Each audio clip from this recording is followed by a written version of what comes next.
ನಮ್ಮ ಸಂವಿಧಾನವನ್ನು ತಯಾರು ಮಾಡುವಾಗ ಭಾಳಷ್ಟು ಚರ್ಚೆ ನಡೆದು 3 ಸ್ತಂಭಗಳನ್ನು ಸ್ಥಾಪನೆ ಮಾಡ್ತಾರೆ. The pillars of the constitution ಅಂತ. ಶಾಸಕಾಂಗ, ಕಾರ್ಯಾಂಗ, ನ್ಯಾಯಾಂಗ.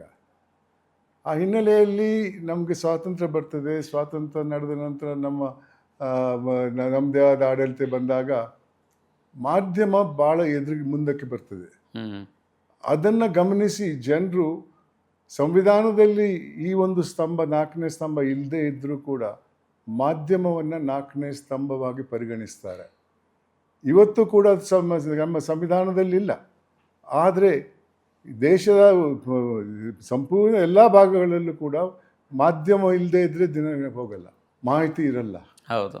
ಆದ್ದರಿಂದ ಮಾಧ್ಯಮವನ್ನು ಅವರು 4ನೇ ಸ್ತಂಭವಾಗಿ ಪರಿಗಣಿಸಿದ್ದಾರೆ. ಅದನ್ನು ಸಂವಿಧಾನ ಕೂಡ ಒಪ್ಕೊಂಡಂಗಿದೆ.